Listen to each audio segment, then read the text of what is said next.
여러분, 안녕하십니까. 소통과 화합을 제일로 여기는 성도 지역구의원 기영서입니다. 먼저 5분 자유발언의 기회를 주신 김성애 의장님과 동료 의원님들께 감사 말씀드립니다.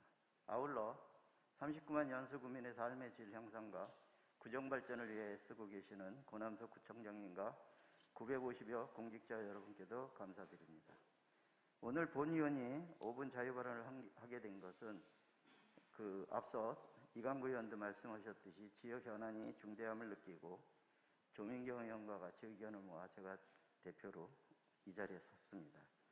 이 자리에 서게 된 것은 지난해 제235회 임시의 제1차 본회의에서 말씀드렸던 인천시 화물주차장 입지 최적지 선정 용역이 송도 909의 대체 부지를 찾기 위한 목적이 아닌 송도 909를 화물주차장 후보지로 내정해 놓고 명분을 쌓기 위한 용역을 진행하였다는 것을 인천시는 인정하고 그로 인해 발생할 수 있는 주민의 주거권과 안전권을 지키기 위한 근본적인 문제 해결을 촉구하기 위함입니다.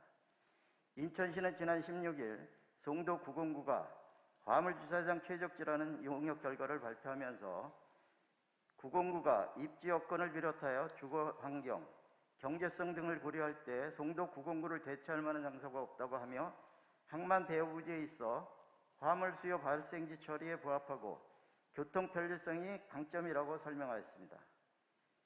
이런 용역 결과를 근거로 이것이 아니었을까 싶습니다. 화면과 배포해드린 자료를 잠시 봐주시기 바랍니다. 2020년 7월 1일부터 8월 31일까지 인천시에서 2달간 화물차 운송사업협회와 등에 보낸 설문조사 내용입니다. 8개 문안 중 온통 9물류 2단지에 대한 질문뿐입니다. 이것은 이미 송도 909의 다른 대체지는 애초에 배제되었다는 의구심을 지우기 어렵습니다. 이러한 설문을 근거하여 발표된 용역의 조사 결과 현재 주민 13,500여 세대 3만 6천 명이 거주하고 앞으로 5만여 명이 넘게 거주하게 될 아파트를 비롯한 학교 등이 밀집한 대규모 주거시설 지역과 불과 780m 밖에 떨어져 있지 않는 곳을 최적지라고 하는 말도 안 되는 결과를 받아들이라는 것이 과연 올바르고 바람직한 열린 행정인지이라 할 수 있을까요? 이 걱정과 주장은 집단의 이기주의가 아닌 우리 주변에서 벌어지고 있는 사고를 미연에 방지하고 예방하고자 하는 합리적인 주장입니다. 실제로 인천시 용역 발표 이후 지난 18일 인천시 중구 모 초등학교 앞에서 횡단보도를 건너던 여자 어린이가 불법 우회전하던 화물트럭에 치여 숨지는 사고가 발생하였습니다. 사고 후 청와대 국민청원 게시판에는 스쿨존에 트럭 다니지 말게 하여 주세요 라는 제목의 글이 올라와 국민청원 중에 있습니다.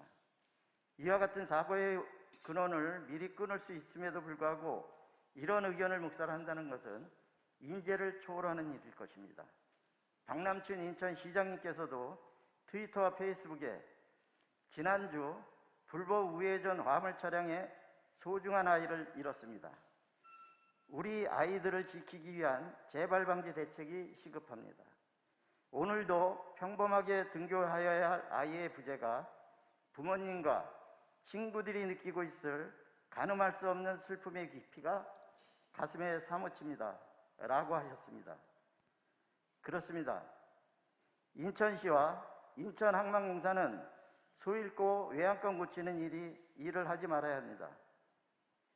그러기 위하여 송도 주민들의 요구가 생명보호와 안전을 위한 것임을 깊이 인식하여 지역 이기주의에 따른 님비현상이라고 여론을 몰아가는 것을 당장 중지하고 앞으로 일어날 수 있는 사고의 가능성을 미연에 방지해야 할 것입니다. 그리고 인천시에서는 화물주차장 입지 선정 용역 결과 백지화를 선언하고 인천항만공사는 화물주차장 기본 설계를 위한 용역을 서둘러 착수하지 말아야 하며 주민의 안전과 쾌적한 환경, 교통사고 방지, 원활한 물류시설을 지원할 수 있는 적정한 화물주차장 최적지를 찾아야 한다는 것을 강조하면서 이상으로 5분 발언을 마치겠습니다. 감사합니다.